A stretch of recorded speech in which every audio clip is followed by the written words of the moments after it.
কি ব্যাপার তুমি এখানে? হ্যাঁ আমি এখানে। তা তুমি এখানে কেন?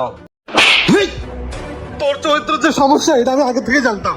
তোকে হাতে নাতে ধরার জন্য ওকে আমি লেলিয়ে দিয়েছিলাম, আর তুই সেই ফাঁদে পা দিলি। হায় রে বেঈমান। শাহিন ভাই, হ্যাঁ ভাই। আপনি তো 2 মাস পরেই বাড়ি যাচ্ছেন।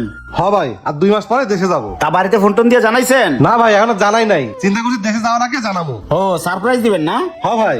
ভাই তাহলে আপনি একটু কাজ করেন, আমি একটু বাড়ি থেকে কথা কয়ে আসি। আচ্ছা।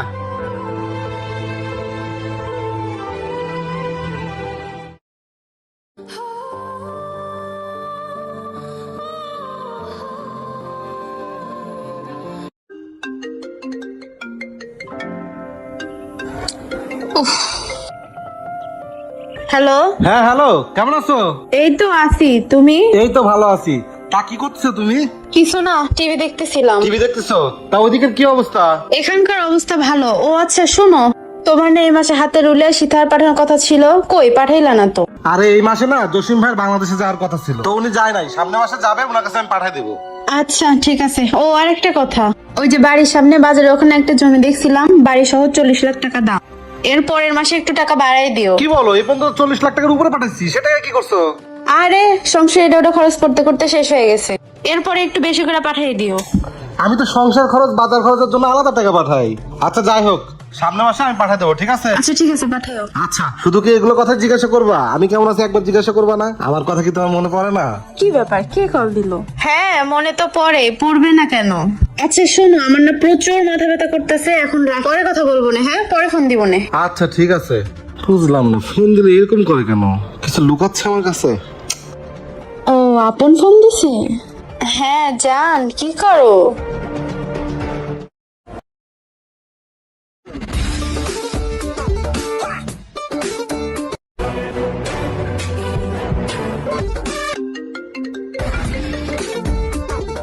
হ্যাঁ হ্যালো জান, বলো। আরে রাখো তোমার জান, এদিকে তো একটা ঝামেলা হয়ে গেছে। ঝামেলা? কি হয়েছে? আরে এই মাসের শেষের দিকে ও দেশ আসছে, এখন আমি কি করব বলো? আচ্ছা শোনো, তুমি কোনো টেনশনই করো না। তোমাকে আমি যেভাবে যেভাবে বলি সেভাবে তুমি কাজ করো। হ্যাঁ বলো। আমি যা বলছি বুঝতে পারছো? আচ্ছা ঠিক আছে, বুঝছি। আচ্ছা ঠিক আছে, তাইলে রাখি। হ্যাঁ। ও ও শান্তি পাইলাম।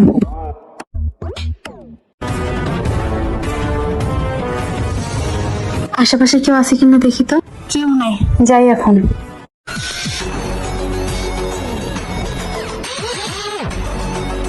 এখনো আসতেছে না কেন?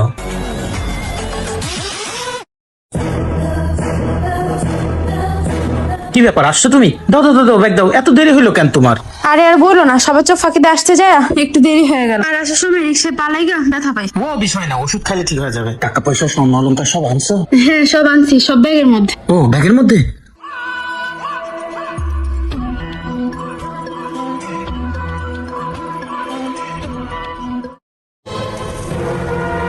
শোনো, তুমি এখানে থাকো, আমি গাড়ি ঠিক করে নিয়ে আসি। এই শোনো, ব্যাগ নিয়ে কই যাও? ব্যাগ নিয়ে যাচ্ছি। তুমি যে একা মেয়ে মানুষ, এখানে ব্যাগ নিয়ে থাকবা, যদি ছিনতাইকারী ধরে? আচ্ছা ঠিক আছে, যাও। উফ, কই গেল, এখনো আসতেছে না।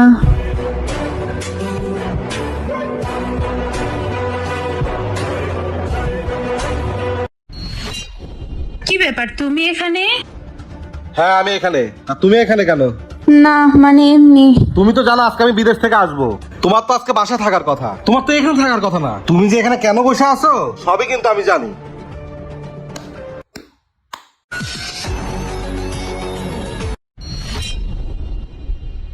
একে চিনো? না, একে তো আমি চিনি না। চেনো না? বদমাস মহিলা, আমার টাকা পয়সা নিয়ে, আমার স্বর্ণ অলংকার নিয়ে তুই একটা লোকের সাথে পালা যাচ্ছিস, আর তুই ওকে চিনিস না? আমি তোদের সুখের কথা চিন্তা করে আমি প্রবাসীতে এত কষ্ট করে টাকা পয়সা ইনকাম করে তোদেরকে পাঠাইছি। তোর যখন যা লাগবে তখন আমি তাই দিচ্ছি। কই কখনো তো কোনো কিছু হিসাব চাই নাই। তুই নিজের সুখের জন্য তুই এই ছেলের হাত ধরে তুই পালাই চলে যাচ্ছিস, আর তুই ওকে দেখে অবাক হচ্ছিস, তাই না? ওকে, ও আর কেউ না, ও হচ্ছে আমার বাল্যকালের বন্ধু। তোর চরিত্র যে সমস্যা এটা আমি আগে থেকে জানতাম। তোকে হাতে নাতে ধরার জন্য ওকে আমি লেলিয়ে দিয়েছিলাম, হ্যাঁ তুই সেই ফাঁদেই পা দিলি। হায় রে বেঈমান।